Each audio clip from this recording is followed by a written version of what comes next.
सन 2026 में कौन सी गाड़ी लेनी चाहिए, कौन सी नहीं। N250 लेनी चाहिए या NS400Z लेनी चाहिए या NS200 लेनी चाहिए। लो रेट में हाई पावर, तो ये आपके लिए प्लस पॉइंट होने वाला है मेरे दोस्त। तो आप N250 ले सकते हो। माइलेज की मैं बात करूँ तो माइलेज भी ठीक ठाक इस गाड़ी का आता है। हैंडलिंग की बात करें, कमर झुकी वाली हैंडलिंग नहीं है। फुट रेस्ट थोड़े पीछे को हैं जो थोड़ा सा कंफर्ट फील कराते हैं पैरों को। और जब आप राइडिंग करते हो इस गाड़ी को तो आपका बैक बिल्कुल भी दर्द नहीं होता है। तो उसकी टॉप स्पीड अगर मैं बताऊं आपको NS400 की तो 170 जाती है, टॉप स्पीड पे जाती है। और अपनी ये 155 पे चली जाती है। NS400 की जो सिटिंग पोजीशन है वो काफ़ी छोटी है और लाने में थोड़ी सी प्रॉब्लम हो सकती है क्योंकि आपके पेन हो सकता है, स्टार्ट हो सकता है।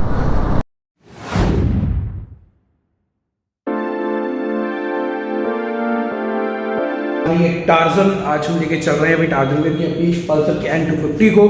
और आज हम आपको बताने वाले हैं, आपकी कमेंट्स पे जो रिप्लाई देने वाले हैं उस पे हम बात करने वाले हैं। आज हम बताएंगे सन 2026 में आपको कौन सी गाड़ी लेनी चाहिए कि नहीं। NS400 लेनी चाहिए या N250 लेनी चाहिए, और क्या लेके क्या चेक करना चाहिए आपको, क्योंकि ताकि आपका लाखों रुपए का नुकसान ना हो। क्योंकि बहुत से लोग बहुत बड़ी गलती कर देते हैं गाड़ी लेते टाइम कि गाड़ी को प्रॉपर चेक नहीं करते। तो आज मैं आपको बता रहा हूँ गाड़ी में क्या इंपॉर्टेंट जो चीज़ें होती हैं वो चेक करनी है आपको, जिससे आपके लाखों पैसे बचें। और अगर वीडियो अच्छी लगे तो लाइक कमेंट शेयर कर दो। और हाँ, कमेंट में ये जरूर बताना कि आप इस सन 2026 में कौन सी नई बाइक लेने वाले हैं। तो आपके लिए मैं सजेशन दूंगा कि आपके लिए सन 2026 में सबसे बेस्ट बाइक कौन सी होने वाली है, जो कि प्राइस में भी बहुत अच्छी हो, माइलेज में भी बहुत अच्छी हो और परफॉर्मेंस में भी बहुत अच्छी हो। तो इन सभी बात करते हो तो वीडियो एंड तक देखिए, स्किप बिल्कुल मत कीजिए। तो चलिए मिलते हैं बाइक पर आपको। दोस्तों, अगर आप सन 2026 में नई गाड़ी लेने की सोच रहे हैं तो ये वीडियो आपके लिए होने वाली है। आपको मैं सही गाइड करूंगा कि आपको सन 2026 में कौन सी गाड़ी लेनी चाहिए, कौन सी नहीं। N250 लेनी चाहिए या NS400Z लेनी चाहिए या NS200 लेनी चाहिए। तो आज मैं आपको बताने वाला हूँ इस वीडियो में। तो गाइस, सन 2026 की सबसे पॉपुलर जो बाइक अभी तक की होने वाली है, जो कम प्राइस में हाई पावर प्रोवाइड करती है, और वो है बजाज की पल्सर N250। अगर आप सन 2026 में ये गाड़ी लेते हो तो इसका कई बेनिफिट है। एक तो नए अपग्रेड बेनिफिट्स मिल जाएंगे आपको। इस गाड़ी में नई USB फॉग मिलेंगे, turn by turn navigation meter मिलेगा आपको, और सीट भी अच्छी कंफर्टेबल अब आने लगी है, पहले से ज़्यादा कंफर्टेबल सीट है। उसका भी एक एडवांस बेनिफिट मिलने लग गया आपको। ठीक है, मेन चीज़ है 1,65,000 on road price on Delhi में ये पड़ती है। और अगर आप दिल्ली में तो 1,65,000 की आपको मिलेगी, मतलब N160 के अराउंड रेट में आप ये खरीद पाओगे। दूसरी चीज़, पावर इसमें आपको 21.15 न्यूटन मीटर का टॉर्क मिलता है इसमें आपको, और 24.5 PS की पावर मिलती है इसमें। तो पावर भी कहीं ना कहीं इतनी ज़्यादा है कि आप को कहीं पे पावर की कमी लगेगी नहीं इस बाइक के अंदर।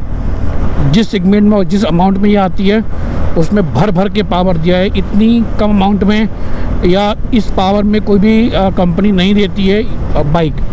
कंपैरिजन आप यामा की गाड़ियों से भी कर सकते हो या KTM की गाड़ी से भी कर सकते हो कंपैरिजन, पावर में प्लस रेट में। मेन चीज़ होता है रेट। अगर रेट बजट में अगर चीज़ें सही हो तो ज़्यादा बेटर होती हैं। और यहाँ पे N250 आपको प्रोवाइड कर रही है लो रेट में हाई पावर, तो ये आपके लिए प्लस पॉइंट होने वाला है मेरे दोस्त। तो आप N250 ले सकते हो।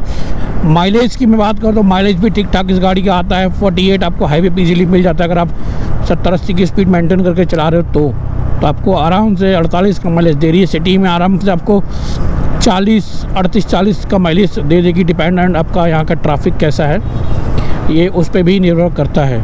ठीक है, हैंडलिंग की बात करें, कमर झुकी वाली हैंडलिंग नहीं है। फुट रेस्ट थोड़े पीछे को हैं जो थोड़ा सा कंफर्ट फील कराते हैं पैरों को। और जब आप राइडिंग करते हो इस गाड़ी को तो आपका बैक बिल्कुल भी दर्द नहीं होता है। रीज़न ये है क्योंकि इस गाड़ी की जो राइडिंग पोजीशन बनाई गई है वो स्ट्रेट है, सीधा ऊपर के लिए है, क्योंकि आप इजी कंफर्ट होके चला सकते हो बगैर किसी प्रॉब्लम्स के। तो आपको ये सबसे बड़ा प्लस पॉइंट N250 के अंदर मिलने वाला है आपको। और अगर आप लेना चाह रहे हैं तो आप इससे बेस्ट ऑप्शन आपको नहीं है। अब मैं बात करता हूँ इसको छोड़ के कंपैरिजन में NS400 को। NS400 में आपको 42 PS का मतलब 42 का जो इंजन है आपको मिल जाता है। 373 cc का इंजन मिलता है आपको उसमें। पावर भी बहुत अच्छी खासी है और टॉर्क भी अच्छा है उसका। और मेनली पावर तो ज़्यादा है NS400 में, क्योंकि सीसी ज़्यादा है तो पावर भी ऑब्जेक्ट सी बात तो ज़्यादा होगी। तो वो आपको ऑन रोड पड़ती है 2,35,000 रुपये की। 2,35,000 रुपये में उसकी टॉप स्पीड अगर मैं बताऊं आपको NS 400 की तो 170 जाती है, टॉप स्पीड पे जाती है, और अपनी ये 155 पे चली जाती है। तो ज़्यादा फ़र्क है नहीं टॉप स्पीड पे अगर आप देखते हैं तो, ठीक है। तो वहाँ पे आपको रेट का बड़ा मोटा मोटा फ़र्क दिख जाता है। N250 में NS 400 में यहाँ पे आपको 165 मिल रहा है, वहाँ 235 मिल रहा है, तो मोटा मोटा तगड़ा फ़र्क आप देख सकते हो, ठीक है। और NS 400 का थोड़ा सा ड्रॉप बैक ये है, NS 400 की जो सिटिंग पोजीशन है वो काफ़ी छोटी है, और आप थोड़ा झुक के चलाओगे उस गाड़ी को, क्योंकि उसकी जो पोजीशन चलाने वाली वो थोड़ा झुका हुआ है। तो आप झुक के चलाओगे तो आपको लॉन्ग टाइम पे जाते हो, तो आपको लॉन्ग ड्राइव पे जाते हो अगर आप, तो वहाँ पे कहीं ना कहीं आपको थोड़ा सा प्रॉब्लम होने वाली है। पावर में कोई प्रॉब्लम नहीं होगी, मगर चलाने में थोड़ी सी प्रॉब्लम हो सकती है, क्योंकि आपके पेन हो सकता है, स्टार्ट हो सकता है। तो उसका थोड़ा सा ड्रॉबैक ये है। बट NS 400 में और कोई दिक्कत नहीं है, परफेक्ट गाड़ी है। ब्रेकिंग भी बहुत अपग्रेड की है, सन 2026 में भी ब्रेकिंग अपग्रेड है। बीच में इन्होंने MRF के टायर यूज़ करे थे, वापस से अपोलो पे आ गए हैं, ठीक है। तो ये काफ़ी चीज़ें चेंजेस हो रही हैं, क्योंकि अभी NS 400 जो है वो पब्लिक के लिए, यानी कि जो कंपनी भी लॉन्च कर रही है मॉडल, वो ट्रायल कर रही है कि किस में रिस्पांस ज़्यादा आ रहा है। कभी गाड़ी के टायर चेंज कर देती है, MRF के लगा देती है, कभी अपोलो के लगा देती है। तो कहीं ना कहीं चीज़ों को बहुत ज़्यादा चेंज कर करके कंपनी भेज रही है, कभी ब्रेक चेंज कर देती है, ठीक है। तो कहीं ना कहीं चीज़ें बहुत अपग्रेड हो रही हैं। ये सारे एक्सपेरिमेंट अभी पब्लिक के ऊपर चल रहे हैं NS 400 के। गाड़ी बहुत बढ़िया है, गाड़ी में कोई भी दिक्कत नहीं है, गाड़ी आप ले सकते हो। मगर वही है कि अगर आपका बजट अलाउ करता है तो आप NS 400 की तरफ जा सकते हो कंपेयर टू KTM ये सब, ठीक है। देखो भाई, भगानी किसी को नहीं होती, 200-300 कौन भगाएगा यार, अपनी जान भी तो देखनी है। भगाओगे तो उतनी ही जितनी तुम्हारी अंदर क्षमता होगी, इतना तुम कंट्रोल कर सकते हो, ठीक है। तो मेरे हिसाब से हाई सीसी लेने का मतलब कुछ नहीं बनता भाई। आप 500-600 सीसी ले रहे हो, KTM की 390 ले रहे हो, 390 गाड़ी बहुत बढ़िया है। KTM की बहुत पावरफुल गाड़ी है, स्पीड भी बहुत अच्छी खासी है, मगर कहीं ना कहीं वो माइलेज में बहुत ज़्यादा घाटा कर देती है, माइलेज बहुत कम देती है। वहाँ पे आप तेल पिलाते पिलाते ख़त्म हो जाओगे। तो शौक के पर्पज़ से ले रहे हो तो मत लो भाई, नहीं शौक के पर्पज़ से ले रहे हो, दिखानी चमकानी, तो ले सकते हो। अगर आप रेगुलर के लिए ले रहे हो, शौक भी है आपका, रेगुलर के लिए भी है, तो आपके लिए वो गाड़ी परफेक्ट नहीं होने वाली है। अब बात कर लेते हैं NS 200 के बारे में कि NS 200 का क्या रिव्यू है। भाई NS 200 अपने टाइम की एक प्रीमियम बाइक है, जो कि NS 200 जब लॉन्च हुई थी तब लोगों ने उसे बहुत पसंद किया था, बहुत प्यार दिया था, और आज भी लोग उसे उतना ही प्यार करते हैं जितना पहले करते थे। तो NS 200 में ऐसी कोई दिक्कत नहीं है। बट NS 200 में अभी सिर्फ जो चेंजेस करे गए हैं वो जो डिजिटल मीटर दे दिया गया है आपका 10x10 वाला, और बाकी सारी चीज़ें सेम है। USB फॉग वगैरह नहीं है उसमें, नॉर्मल सस्पेंशन आते हैं। ये सारी चीज़ें आपको NS 200 में मिल रही हैं, ठीक है। मतलब उसमें कोई ज़्यादा बड़ा मॉडिफिकेशन नहीं है, थोड़ा सा कहीं ना कहीं हल्का फुल्का DRL लाइट चेंज है, और मीटर्स उसके चेंज किए गए हैं। तो यही फ़र्क है, कुछ ज़्यादा फ़र्क उसमें है नहीं, मगर वो भी थोड़ा सा कॉस्टली आती है। तो आप कंपेयर कर सकते हो। अगर आपको एक कंफर्ट सिटिंग वाली बाइक चाहिए जिसमें पिलियन भी कंफर्ट तरीके से बैठ सके और राइडर तो बैठ ही सके, तो N250 से बेस्ट ऑप्शन नहीं है, क्योंकि पिलियन वाली सीट भी अगर आप देखोगे N250 की तो काफ़ी ज़्यादा चौड़ी है। हाँ, थोड़ा सा हार्ड है वो, आप आफ्टर मार्केट थोड़ा सा, मतलब पल्सर की जितनी भी बाइक हैं सबके लिए पिलियंस के लिए, हमें लगता है पिलियंस के लिए वो बनाई ही नहीं गई हैं, तो ओनली फॉर राइडर के लिए बनाई हैं। तो आप पिलियंस सीट को मॉडिफाई करा सकते हो, ऐसा कोई प्रॉब्लम नहीं है उसमें। मगर जो इसमें सिटिंग पोजीशन पीछे दी गई है वो सबसे ज़्यादा कंफर्टेबल है, चौड़ी है, इसमें आप लंबे सफ़र कर सकते हो अगर थोड़ा सा मॉडिफाई करा लिया तो। वहीं पे NS 400 और NS 200 की मैं बात करता हूँ, दोनों की चीज़ें सेम जैसी है, सेम डिज़ाइन है, सिर्फ हेडलाइट का चेंजेस है दोनों के अंदर। बाकी आगे पीछे का पूरा जो टाम टोपड़ा है वो पूरा एक ही है उनका। तो वहाँ पे ड्रॉबैक ये मिलने वाला है कि राइडर पोजीशन तो अच्छी मिलेगी आपको, मगर पिलियंस के लिए जगह कम होगी। अगर आप बैग रख के बैठ गए तो आपका पिलियंस प्रॉपर बैठ नहीं पाएगा, अगर बैठ भी गया तो भाई दिक्कत तो बहुत ज़्यादा होने वाली है।